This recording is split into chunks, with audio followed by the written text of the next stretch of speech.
Sabe, quando a gente pensa em uma presença espiritual, o que vem à mente? São aqueles momentos espetaculares, sabe? Aqueles lampejos de luz? Ou será que é algo mais profundo, mais constante? Uma chama que de fato transforma a gente por dentro? É exatamente nessa questão que a gente vai mergulhar fundo hoje. Então, vamos lá, direto ao ponto. Existe uma tensão, uma questão fundamental em qualquer jornada espiritual.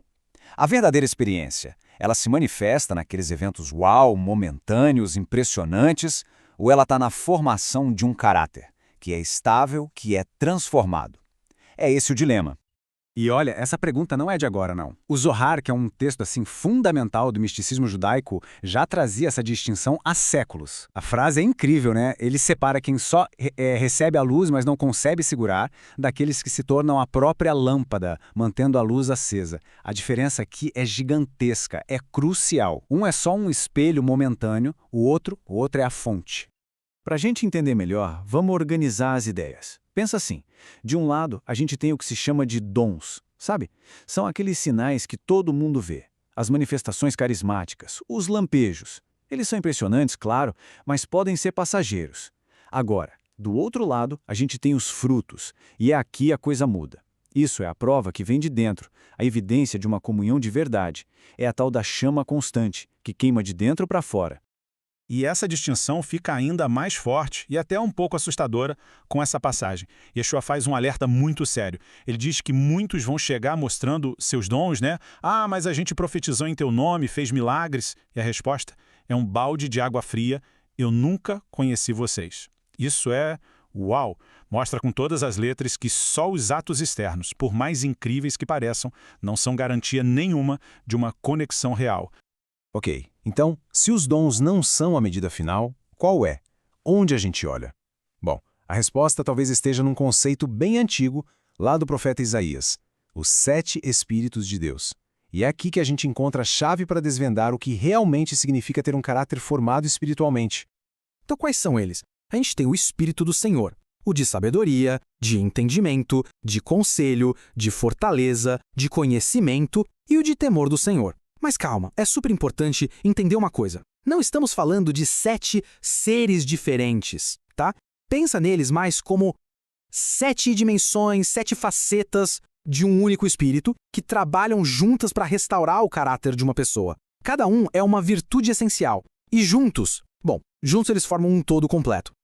E a parte mais fascinante vem agora. A gente pode pegar esses conceitos super antigos e olhar para eles como um mapa. Isso mesmo. Um mapa prático. É um guia para o desenvolvimento espiritual, para o desenvolvimento ético, que mostra o passo a passo de como essa transformação de caráter realmente acontece.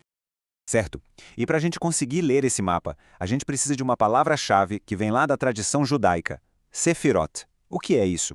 Bom, de forma simples, pensa nelas como expressões ou atributos divinos que organizam tudo, que trazem equilíbrio. E o mais importante para a nossa conversa aqui, são elas que ajudam a moldar a alma, trazendo ordem, equilíbrio e santidade.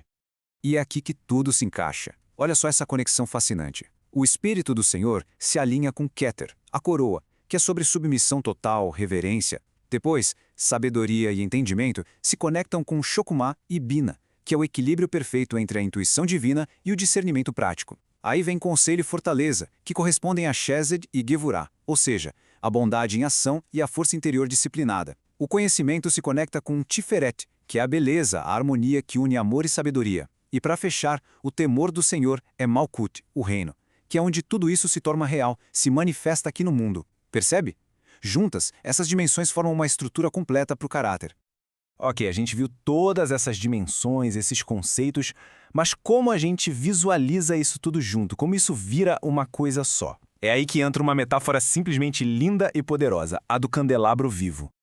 Pensa na menorá, aquele candelabro sagrado de 7 braços. Na tradição, aquelas 7 lâmpadas não são só lâmpadas. Elas são a representação exata daqueles 7 Espíritos de Deus que a gente acabou de ver. Cada chama ali é uma daquelas dimensões do caráter brilhando. E agora vem o ponto alto, o ápice dessa ideia.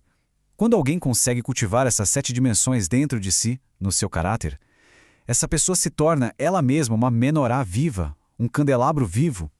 Ela passa a ser não só um receptáculo, mas a própria fonte de luz, irradiando essas 7 chamas para o mundo ao redor.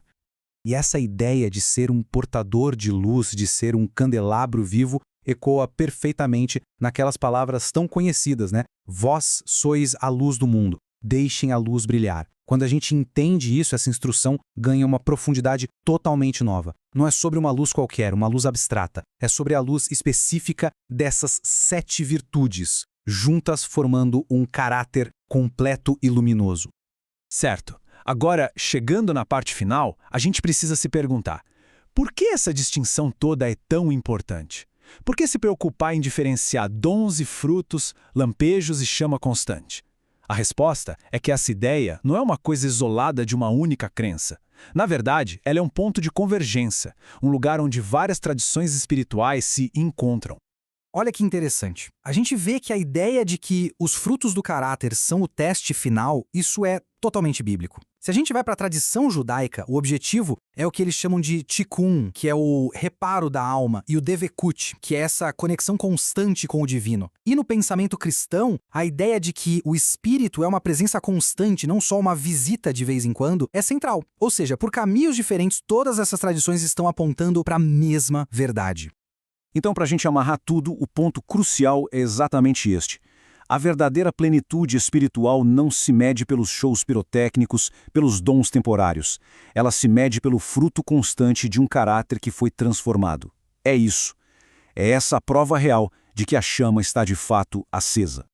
E tudo isso, no fim das contas, nos deixa com uma pergunta, uma reflexão que cada um pode fazer e que nos leva de volta exatamente para o começo da nossa conversa.